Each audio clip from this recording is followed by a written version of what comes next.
Kamu tahu, kamu harus mulai. Tapi kamu tidak mulai. Kamu buka aplikasi lain, scroll sebentar, minum air, rapikan meja. Tiba-tiba sudah 1 jam berlalu dan kamu belum ngapa-ngapain. Ini bukan masalah malas. Ini bukan masalah disiplin. Ini masalah otak kamu. Dan otak kamu melakukannya dengan alasan yang sangat masuk akal. Namanya prokrastinasi. Dan hampir semua orang melakukannya.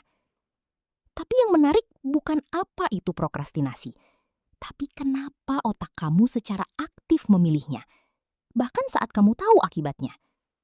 Karena ternyata otak kamu tidak sedang rusak, otak kamu sedang melindungi kamu. Begini cara kerjanya. Di dalam otak kamu ada 2 bagian yang terus bertengkar. Yang pertama, prefrontal cortex. Bagian ini yang bikin kamu bisa berpikir jangka panjang. Dia yang bilang, kerjakan sekarang supaya besok tenang. Yang kedua, amigdala. Bagian ini jauh lebih tua, lebih primitif. Dan tugasnya satu, menjauhkan kamu dari rasa tidak nyaman. Saat kamu melihat tugas yang berat, amigdala membaca itu sebagai ancaman. Bukan ancaman fisik, tapi ancaman emosional. Rasa takut gagal, rasa tidak mampu, rasa overwhelmed. Dan reaksi amigdala selalu sama, hindari. Jadi kamu buka HP, bukan karena kamu bodoh, tapi karena otak kamu memilih sesuatu yang terasa aman dibanding sesuatu yang terasa mengancam. Dan disinilah dopamin masuk. Dopamin adalah zat kimia di otak yang sering disebut hormon kebahagiaan. Tapi itu tidak terlalu tepat. Dopamin bukan soal kebahagiaan. Dopamin soal antisipasi. Otak kamu melepas dopamin bukan saat kamu mendapat sesuatu yang menyenangkan, tapi saat kamu mengira kamu akan mendapatkannya. Scroll media sosial, setiap kali kamu geser ke bawah, otak kamu bertanya-tanya, ada apa di sini? Dan rasa penasaran itu sendiri sudah cukup untuk melepas dopamin. Tugas yang harus kamu kerjakan, tidak ada kejutan, tidak ada antisipasi. Hasilnya jauh di masa depan. Otak kamu memilih dopamin instan. Setiap kali. Tapi ada yang lebih dalam lagi. Para peneliti dari Universitas Carleton menemukan sesuatu yang menarik. Prokrastinasi bukan hanya soal menghindari pekerjaan. Ini soal menghindari emosi negatif yang muncul saat memikirkan pekerjaan itu.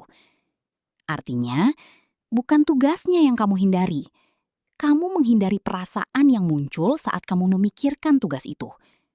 Rasa tidak percaya diri, takut dinilai, takut hasilnya tidak cukup bagus. Dan karena menghindari itu terasa lega sesaat, otak kamu belajar. Lain kali, hindari lagi. Siklus ini berulang, makin lama makin kuat. Ini yang disebut emotion-based procrastination. Dan ini yang membuat prokrastinasi berbeda dari sekedar malas. Orang malas tidak mau melakukan apa-apa. Orang yang prokrastinasi mau, tapi otaknya secara aktif menyabotase mereka. Kamu bisa duduk di depan laptop selama 2 jam, stres, merasa bersalah, dan tetap tidak mengerjakan apa-apa. Itu bukan kemalasan, itu perang di dalam kepala kamu. Lalu, kenapa ada orang yang bisa tidak prokrastinasi? Jawabannya bukan karena mereka lebih rajin, bukan karena mereka lebih disiplin. Penelitian menunjukkan perbedaannya ada di cara mereka melihat tugas. Orang yang jarang prokrastinasi cenderung memecah tugas besar menjadi langkah kecil yang konkret. Bukan kerjakan proyeknya, tapi buka dokumennya dulu. Bukan olahraga hari ini, tapi pakai sepatu dulu.